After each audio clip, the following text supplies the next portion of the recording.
Praise the lord. యేసు రక్తమే జయము. మన రక్షకుడు మన విమోచకుడైన యేసుక్రీస్తు పరిశుద్ధ నామములో అందరికీ వందనాలు. చిన్న ప్రార్థన ద్వారా ఉదయకాల వాక్యదానం చేసుకుందాము.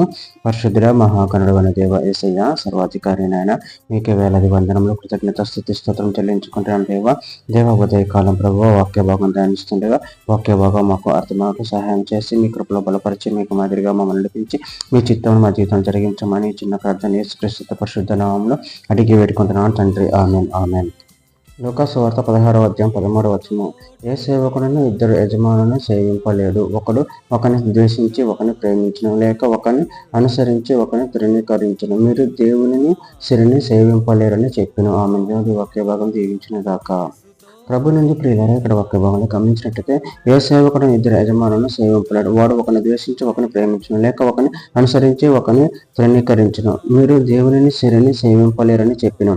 అదేవిధంగా వాక్య భాగాన్ని గమనించినట్లయితే రోమిలికి రాసిన పత్రిక 5-6 రోజుల్లో శరీరానుసారులు శరీరేశం మీద మనసు ఉంటారు, ఆత్మానుసారులు ఆత్మీయం మీద మనసు ఉంటారు. శరీరానుసారమైన మనసు మరణము, ఆత్మానుసారమైన మనసు జీవమును సమాధానమును ఉన్నది. యాకోబు రాసిన పత్రిక 4వ అధ్యాయం 4వ వచనంలో వ్యభిచారులారా, ఈ లోక స్నేహం దేవునితో వేరేమని మీరు ఎరుగరా. కాబట్టి ఎవడు ఈ లోకంతో స్నేహం చేయగోరను వాడు దేవునికి శత్రువగును. యోహాను రాసిన మొదటి పత్రిక 2వ అధ్యాయం 15-16 వచనం. ఈ లోకంలో ఉన్న వాటిని ప్రేమికుడు. ఎవడైనా లోకంలో ప్రేమించినట్లుగా తండ్రి ప్రేమ వానిలో ఉండదు. లోకంలో ఉన్నదంచు అనగా శరీరాశ, నేత్రాశ, జీవపు డమ్మమును తండ్రి వల్ల పుట్టినవి కావు, అవి లోక సంబంధమైనవి. మత్తయి సువార్త 19:23 వచనంలో యేసు తన శిష్యును చూసి ధనవంతుడు పరలోక రాజ్యంలో ప్రవేశించడం దుర్లభమని మీతో నిశ్చయముగా చెప్పుచున్నాను. లూకా సువార్త 8వ అధ్యాయం 14 వచనం. మొదలు పదలో పడిన వారెవరు అనగా వీళ్ళ కాలం గడిచిన కొలది ఈ లోక జీవన సంబంధమైన విచారముల చేతను ధన భోగముల చేతను అణిచివేయబడి పరిపక్వంగా ఫలింపని వాడు. రోమిలికి రాసిన పత్రిక 6వ అధ్యాయం 19వ వచనం. మీ శరీర బలహీనతలను బట్టి మనిషి రీతిగా మాట్లాడుతున్నాను.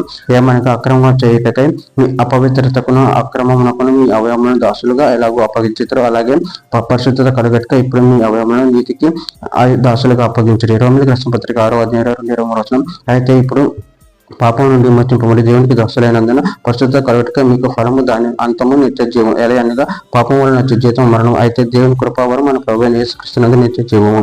చివరిగా ఒక మాట. హెబ్రీయులకు రాసిన పత్రిక 13వ అధ్యాయం 5వ వచనం. ధనపక్షి లేని వారు మీకు కలిగిన వాటితో తృప్తి పొంది ఉండండి. నేను ఏమాత్రం నడును ఎడబాయిన అని ఆయనయే చెప్పిన కదా. ఆమె దేవుడి వాక్య భాగం దీవించుకోక చిన్న ప్రార్థన చేసుకుందాము. పరిశుద్ధుడ మహాగణుడైన దేవేశ, మీరు ఇచ్చిన వాక్యదానాన్ని కృతం చెల్లించుకుని మీ ప్రేమ కృపను మమ్మల్ని నిరంతరం కాచుకబరు మీకు మాదిరిగా మమ్మల్ని నడిపించి మీ చిత్తం మా జీవితం జరిగించమని చిన్న ప్రార్థన నామములో అడిగి పెట్టుకుంటున్నాను తండ్రి. ఆమేన్.